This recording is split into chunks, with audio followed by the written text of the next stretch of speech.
بسم الله الرحمن الرحیم. نن د یوزر جوړولو طریقه درته ښیم چې نوی یوزر څنګه جوړیږي او د یوزر جوړولو درې طریقې درته ښیم او په درې طریقو باندې جوړولی شي. لومړۍ طریقه خو دا ده چې تاسې به راشئ کنټرول پینل ته، بیا به یوزر اکاونټ ته راشئ، مینیج انادر اکاونټ ته به راشئ، add a new user in PC setting باندې به کلیک وکړئ،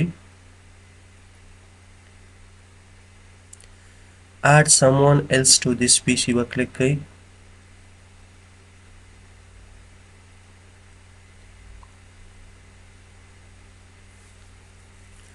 دلته اوس غواړو چې یوزر نیم ورکړو. مثال زه ورته یوزر نیم ورکوم فهیم. که چېرته دا همداسې نیکسټ کوو په غیر د پاسورډ نه پاسورډ نه ورکوئ نو کولی شئ چې جوړ یې کړئ. میک اټ سیکیور نو تاسو کولی شئ چې دلته پاسورډ ورکړئ. مثال زه پاسورډ ورکوم، خو کله پاسورډ به ری انټر پاسورډ دوباره به ورکوئ پاسورډ او بیا به راشئ لاندې ان کیس یو فارګیټ یور پاسورډ. ګورئ که پاسورډ موږ نه ورکوو دغه لاندې کوېشن یې ورسره نه راځي. که پاسورډ ورکوئ بیا دې سره دا کوېشن راځي، یا په دې خاطر که چې تاسې نه پاسورډ هیر شي د یاده وځي، دغه کوېشن چې تاسې ځواب کړي دي نو دغه ځوابونه چې تاسې ورکړئ ورته نو کولی شي چې پاسورډ مو هیر وي بېرته لاګین شي. زه اوس کوېشن ورته انتخابوم. راځو what's the name of the city where you were born. ته چې کوم ښار کې زیږېدلی د هغه ښار نوم به ورته ورکړي. دویم کوېشن داسې دی، راځو what was your childhood nickname. دلته چې دی childhood nickname ورکړئ. مثال زه ورته لیکم چې جان. کوېشن نمبر 3 دی، راځو what is the first name of your oldest cousin. دا انتخابوئ. مثال دلته لیکئ چې خان. دا به نیکسټ کړئ. نیکسټ نه وروسته چې دی زمونږ یوزر جوړ شو.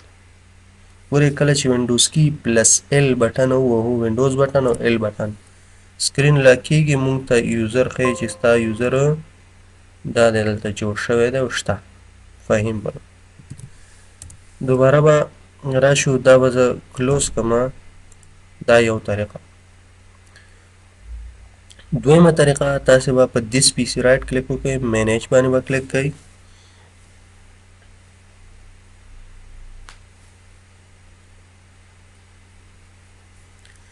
بیا به لوکل یوزر ان ګروپ کلیک کړئ او دې کې به یوزر اوپن کړئ. دې کې اوس ګورئ موږ سره فهیم یوزر جوړ شوی. زه رایټ کلیک کوم او نیو یوزر باندې کلیک کړئ. دې ته هم کولی شئ زه غواړم چې د خان په نوم یوزر جوړ کړم. دلته راځئ لاندې پاسورډ ته، نو ورکړه خان او لاندې راځئ څه ته پاسورډ ته. پاسورډ ورکوئ، کنفرم کوئ او دا کریټ باندې کلیک کړئ. یوزر به ستاسې د خان په نوم هم جوړ شي. دلته اوس وګورئ تاسې خان یوزر هم جوړ شو. دا دویمه طریقه. دریمه طریقه، تاسې به راشئ په سرچ کې به ولیکئ CMD او دا به رن از اډمنسټریټر کوي. دا به یس کوي. اوس به دې کې به تاسې ولیکئ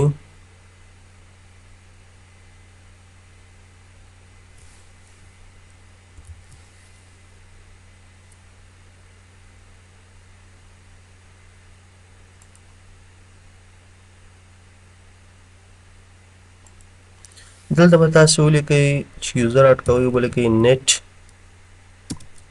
یوزر.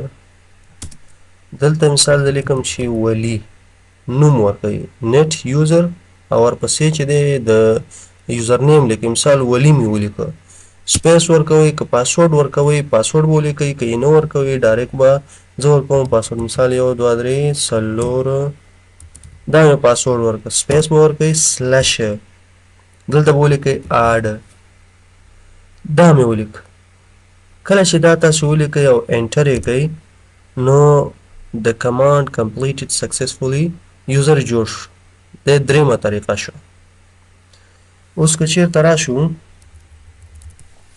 دلته وینډوز کی پلس ایل ووهو اوس ګورو چې زمونږه دریم یوزر جوړ شوی که نه ګورئ فهیم خان ولی درې یوزران چې دی جوړ شو اوس راځو دوباره لګین کیږو زه غواړم بیرته یې د سي ام ډي له لارې ډیلیټ کړمه نو د ډیلیټ کولو طریقه یې څه شی ده تاسو به دلته ولیکئ نیټ یوزر کم یوزر ولی صحیح شو سپیس سلش هلته به ولیکئ ډیلیټ کله مو چې ډیلیټ ولیکه او انټر مو که نو د کمانډ کمپلیټډ سکسسفولي نو دا زمونږ کم یوزر چې دا ډیلیټ شو وینډوز کی پلس ال وهئ اوس د ولی یوزر ګورئ چې شته که نه ولی یوزر نشته ختم شو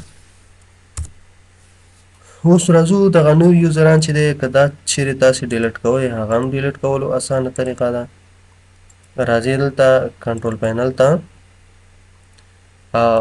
یوزر اکاونټ ته مینیج انادر اکاونټ ته فهیم یوزر دی زه غواړم چې دا ډیلیټ کړم ډیلیټ د اکاونټ دې باندې کلیک کوئ که ده چېرته فایلونه په دې کمپیوټر کې اچولي ډیلیټ فایل ډیلیټ کوئ فایلونه هم ډیلیټ کوئ که نه کیپ فایل باندې چې کلیک کوئ فایلونه یې ساتل کېږي چې نه ډیلیټ ډیلیټ اکاونټ خان هم همداسې په دې طریقه ډیلیټ کوئ ډیلیټ ډیلیټ نو دا وه د یوزر د نوي یوزر جوړولو طریقه په درې طریقو باندې تاسو پوه شئ